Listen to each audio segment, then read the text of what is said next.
ano na ako, ayoko na parang nababastos na, ayoko na pagod na ako.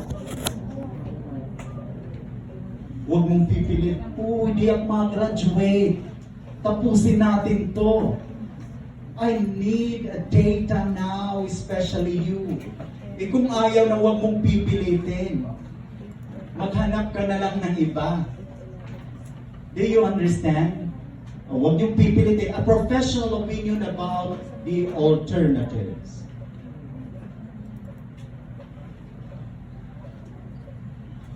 Another element of informed consent is the comprehension. At least can read, write, and understand at the minimum level. Language understood by the client or the participant, the L1 particularly, or the first language, kung hindi niya naiintindihan ng English. Oral or written quizzes to assess comprehension. Use of educational intervention prior to getting consent. Allowed into research environment to experience routine and procedures. Diba? Para masanay sila. Maging used sila. Conditioning or principle. Voluntariness. The client or participant must, of his or her own free will, make a choice without being unduly pressured by anyone else. Actually, na-mention yun kanina. Being free in making decision, okay? That's okay.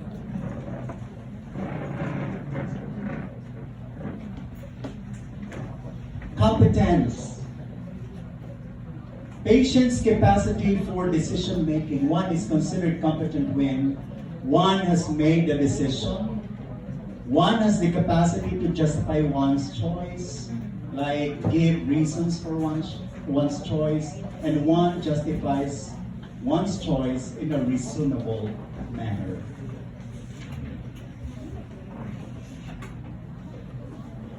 Withdrawal of consent. Consent may be withdrawn by the person concerned unless such data are irretrievably linked to an identifiable person. When a person withdraws consent, the person's genetic data,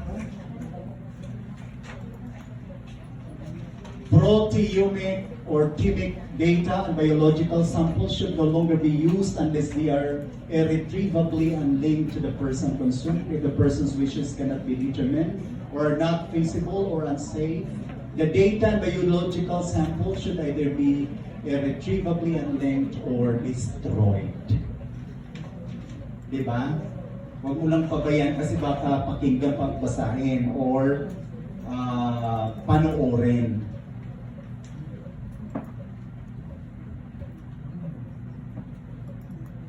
Defenselessness, insecurity, or internal vulnerability, exposure to risk, shock, according to Chambers.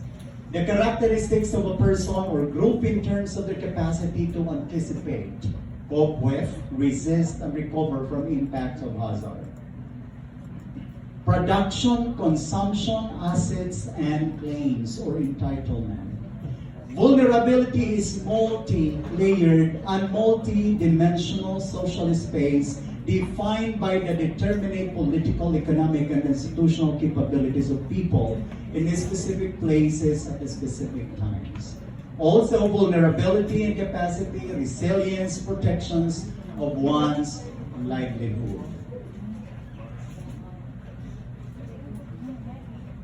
Okay, new research issues in ethics. Understanding sensitivity and vulnerability to environmental variations and changes.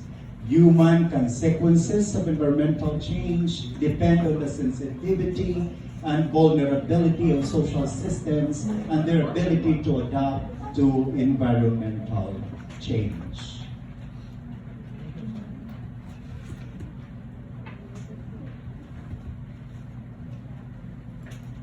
Here are some approaches. Income estimation, household modeling, indicator approach, and domestic resource capacity approach.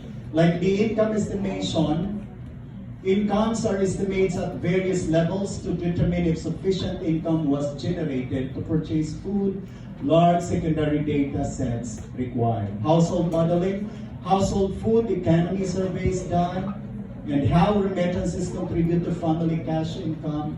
Various groups are identified that are vulnerable to acute hunger, and many others. Ito na. Data privacy law. Have you attended the seminar? Di ba in DepEd you have a data privacy law seminar? That you don't have to reveal the information you have. It might be used against you. Give a very simple information about yourself. It's true. In today's environment where competitors can copy your products, pirate your employees, and mirror your algorithms, data is the only sustainable competitive advantage. Kaya nga dapat ipa-UN mo yung idea mo, ipa-patent mo yung nagawa mo, ipa-copyright, kasi apat yon. Copyright, UN, patent, and the other one is pag-invention, innovation. Like this one, anong tawag dito? Ha? Dapat protektahan niya. Later we will discuss. Okay? Okay, this is the Data Privacy Act of 2012, an act protecting individual personal information and communication systems in the government or the private sector, creating for this purpose a National Privacy Commission or other purposes. You might violate this law if you're not going to be very careful.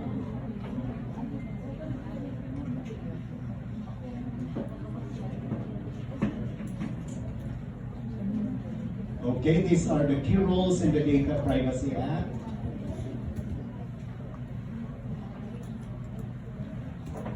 So if you are going to see this one, the responsibilities of all, diba, you has equal supposedly rights and what do you call this, responsibility to the different agencies and to the regulatory. Kasi dapat, as a researcher, you should know the laws. Huwag kang maggagawa ng research. Do not go to the field, collect data without educating yourself first. You need to educate yourself. We supposedly the feeling that I know everything.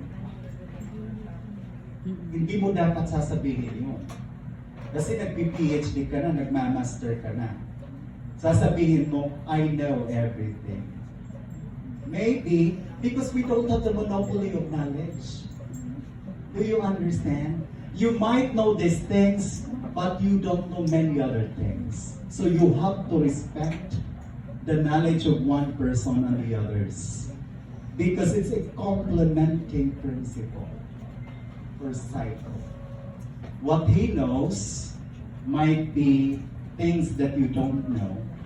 And what he doesn't know may be things that you know.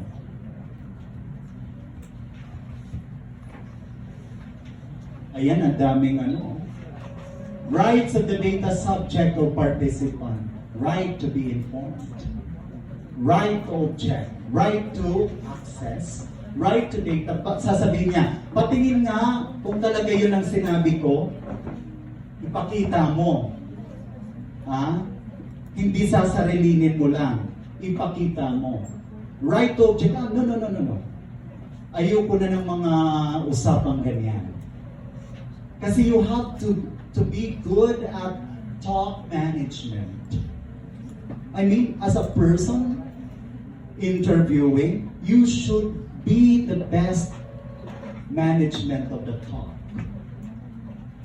Kasi alam mo if you are going to expound something, you know if you are going to foreground or emphasize a question, you should know your limits.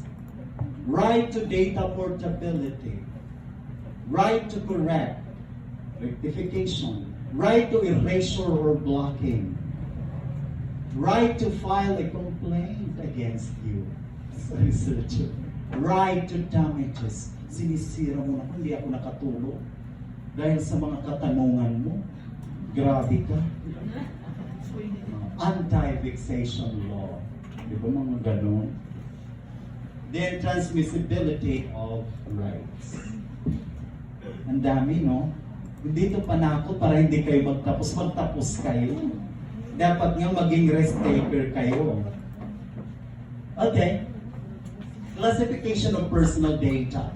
Personal information. Personal information refers to any information, whether recorded in a material form or not, from which the identity of an individual is apparent or can be reasonably and directly ascertained by the entity holding the information, and that's you, or when put together with other information would directly and certainly identify an individual. So the downside here, if you don't know who is supposed to be the owner of the documents. For example, you have the raw data collected and this is still in the instrument. Sino bang hahawak? Ikaw or yung graduate office or the research office or the research ethics committee of the university? That's a problem. Kung sa bahay lang yan, baka, ang dami nang nakabasa niyan. Delikado, di ba?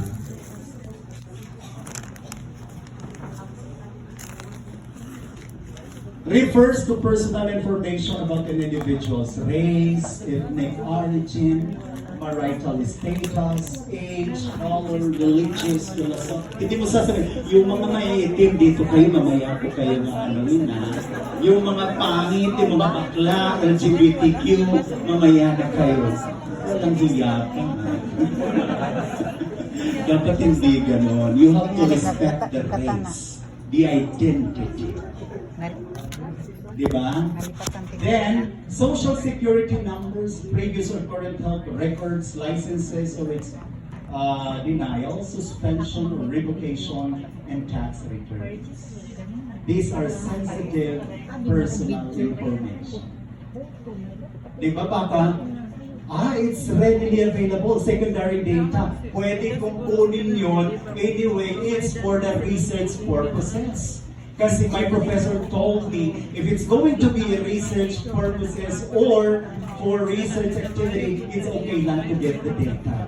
That's why you write to the person in authority to get their consent, whether you can use or not the data of the office, of the personnel in the office. Kasi secondary data yun eh. Hindi pwedeng kunin mo na lang kasi taga doon ka. You have the access to the data. Hindi pwedeng ganun ha, mga kapatid. Okay. Personal information, sensitive information, privileged information, o the name, the address. Kaya nga optional parati ang nilalagay natin. Do you understand? Anyway, you're not going to treat statistically the name as a data. Wala namang ganun. In the extraneous variables. Address, place of work, baka yun yung gamitin ng masasamang tao at puntahan. Si Dr. Jovito Madeja sa ISO compound pala, puntahan ko naman. Walang hiyang to. Diba? Very, very sensitive information. Akala lang natin wala, di ba? Pero meron. Sensitive personal information, the race, the ethnic origin, the marital status, age, color, religious affiliation. Gusto kong tingnan yan, sexual life. How many times? Sex, sabi nila, 4 times. Gender, male or female. Sexual life is very sensitive. Do not ask that. Proceeding, even the age. Pag nagtatanong ka, in our culture, that is very demeaning and insulting and downgrading to ask about age for women. You have to know the culture. Proceeding for any offense committed or alleged to have been committed, the disposal of such proceedings. Privilege information, okay, we have that.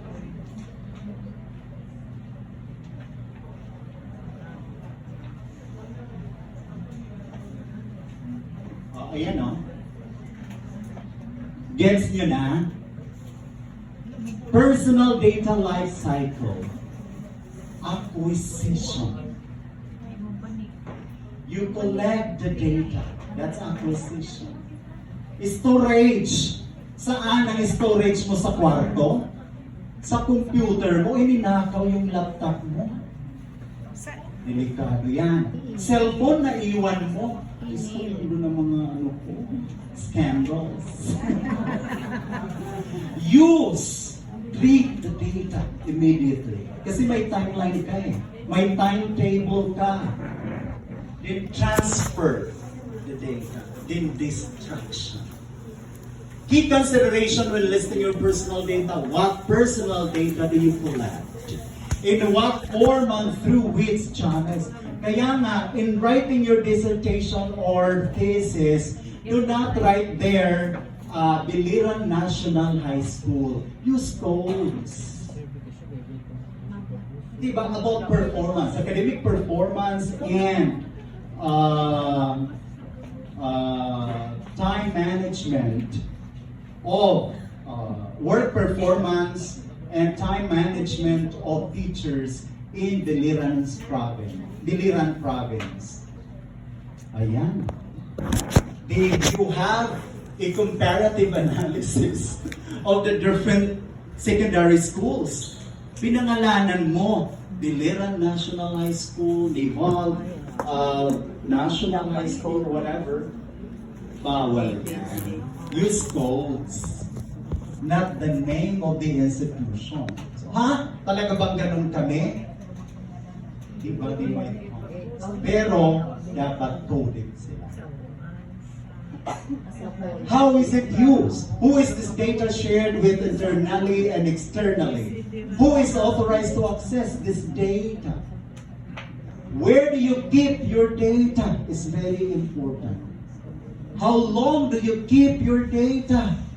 And how do you dispose this data? Sinunog mo ba? Kung sinunog mo, are you not violating any role on environment? Ayan, ang daming i-consider. Ayoko na mag-research. Hindi naman. Retention disposal should be based on. You should be guided still by the laws. Law, industry best practice, and business needs. Kasi meron tayong data management law. And the ISO has the process.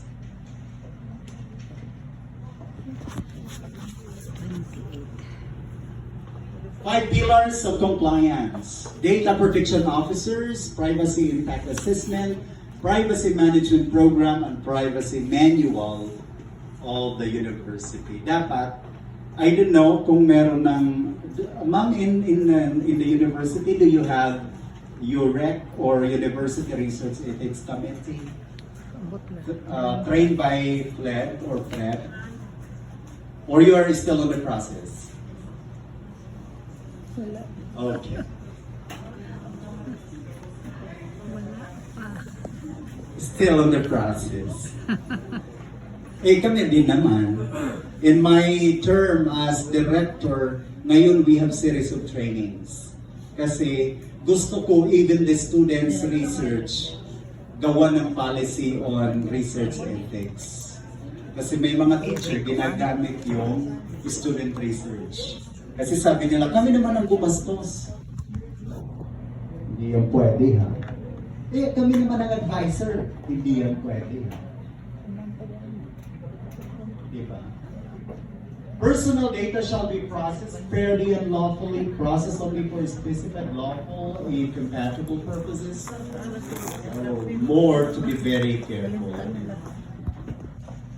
Other security measures, reading all confidential ways, using its own passwords. Imagine, one data privacy law. I attended a seminar. My God, alam nyo, yung laptop nyo, for example, may tatlo siyang laptops dito. Ikaw, papasukin yung ano mo, maya-maya, alam na niya yung password mo.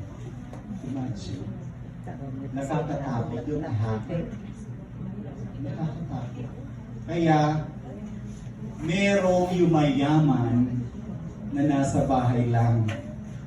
Imagine, ang dami niyang nakukuhang pera nasa bahay lang. Using the laptop. Using the internet connection. Kaya nga, do not give your information, yung kumukuha kayo ng ticket online, very, very sensitive yun. Giving your information. Installing a firewall and virus checker on your computers, encrypting, disabling, holding telephone calls in private areas, checking the security of the storage system, keeping devices under lock and key not in use, not leaving papers and devices lying around on your table. Do not. Kasi tayo, di ba, parang wala lang, okay na. Nasa table yan. Documents are very sensitive. Again, it might be used against you. Kasi hindi mo alam kung sinong kaibigan at kalaban mo, even in your home, in your own house. Delikado. 10 offline measures to keep physical data secure. Okay, it's there. Holding data and keeping it up to date. Carry out information audit at least annually. Kung meron na kayong research ethics office. Schools must follow the disposal of records schedule. Kaya nga dapat may policy. Who is the owner of that process, for example? And the policy should be complete from accessing the data to the disposal or destruction of the data. Dapat klaro yung policy nyo. Even in your schools, not only in the universities. Itong mga nagpo-post-it cards, it's not advisable. Compliance to Data Privacy Act is not a one-shot initiative. It is a collegial and collaborative and institutional. It is a discipline and a culture. Hindi isang araw lang, boom, okay na kami. Ethics compliant na kami. It is a discipline and a culture that must be embedded on a continuous basis within the organization. Kasi nga process siya, just like the ISO. Ang iba ayaw niyan kasi matrabaho, but you are benefited at the end of the day. Culture of privacy should be practiced by researchers in the Philippines, and I am challenging you to embrace the laws on data privacy or ethics, particularly in conducting research. On reporting of research, researchers do not fabricate data. Ay, ang layo sa Eastern Samar.